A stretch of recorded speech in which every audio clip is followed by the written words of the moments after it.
From Colorado's news leader, this is 9 News Saturday Morning. Officials in Grand County say the man who was behind the wheel in a bulldozer rampage is dead. Good morning, everyone. Welcome to 9 News Saturday Morning. It's June 5th. I'm Cheryl Preheim. And I'm Greg Moss. Thanks for joining us today. The sheriff in Granby says that Marvin Heemeyer was behind the wheel during a 90-minute rampage in that fortified bulldozer. It started just after 3 o'clock on yesterday afternoon in the town of Granby. That's about 50 miles northwest of Denver. This is video from Sky 9. It shows where the armored bulldozer ended up stuck inside a warehouse-type building.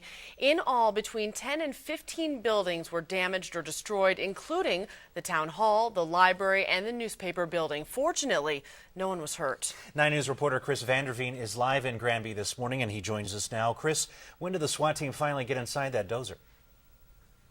Greg, it took a considerable amount of time. Early this morning at 2 a.m., they finally got in. Keep in mind, Jefferson County Bomb Squad first tried to get this thing open with small explosives at around 9:30. First time didn't work. Second time didn't work. The third time they used small explosives, they actually noticed what they thought was to be a door. They then used an acetylene torch to open up that door, and they finally got in to find Marvin Heemeyer inside. Now, this was a very long night, obviously, that followed a very chaotic day. Things down. A bulldozer, hardly. This thing looked more like a tank. Something is taking place in Granby. He was kept on backing in and out of different companies, houses, you name it. He was hitting them. Wes Tinoff had the misfortune of getting caught right in front of it. It was one of the most high-tech things I've ever seen. I wasn't expecting to see pretty much a tank driving down the streets of Granby. One by one, the buildings came down. The electric co-op building, the town hall. Sky High News, Levers. Mountain Park Concrete, Maple Street Builders, Thompson's Excavating, Gamble's Hardware, and the library inside Town Hall. He was not a happy camper. Town manager Tom Hale says the suspect, Marvin Heemeyer, was upset about the placement of a concrete batch plant next to his business. He was upset that a batch plant was built next to his muffler shop. But no one expected this. It's something like you'd see on TV, you know, it's hard to believe. Eventually, he ended up at the hardware shop, and what had once been unstoppable. They were doing what they could. They couldn't do nothing. It finally came to a stop. Somehow, it got stuck. What you see live right now is actually the town hall of Granby, and in front there is actually a sheriff's vehicle that was destroyed by this tank, by this vehicle, and quite an extensive amount of damage that was done to this town hall. It also doubles as a library. There was a library, I believe, in the basement.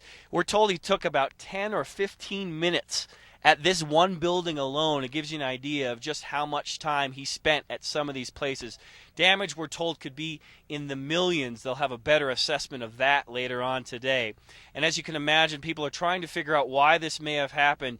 But, as they said last night, and they'll say again this morning, the number of the places that he hit, they all appear to be connected to this dispute that Heemeyer had with the town of Granby. This is a dispute that dates back 3 years ago. He actually sold his muffler shop about 7 months ago. So this is a dispute that has been going on for some time, and a lot of people knew about it, but no one expected something like this to happen yesterday. Cheryl and Greg, back to you. Amazing pictures. And Chris, we understand US 40 still closed through Granby, right? It is. There is a detour that is fairly easy to make your way around, but it puts you onto a dirt road. But right now, US 40, because a lot of the damage was done on that main road in Granby. If you're familiar with Granby, US 40, a lot of these businesses are on that, and that's where a lot of the damage is. So they're just diverting people around this small detour, which puts you on a dirt road, but it's not too difficult to get by. A lot of cleanup ahead. Chris Vanderveen in Granby, Yes. Thanks so much. Chris was talking about how it looked like a tank, and there were 2 pieces of steel with concrete in between it. Yeah, just amazing. Incredible. Well, the governor is vowing that he will help rebuild and pledge some state funds, at least the library and the town hall there. So the cleanup will soon begin, we hope. Certainly. And the 9 News I-Team has been looking into Marvin Heemeyer's background. He was born in in South Dakota, he lived in Colorado for at least 20 years and has owned several muffler businesses.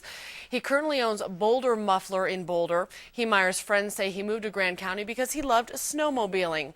Now, over the year, he has been involved in legal disputes, more than a dozen court cases, in fact, including a lawsuit against the town of Granby. Heemeyer's brother Ken told the I-Team he is not crazy, and if he did this, he must have had a good reason. Several of his friends say he was a well-liked man.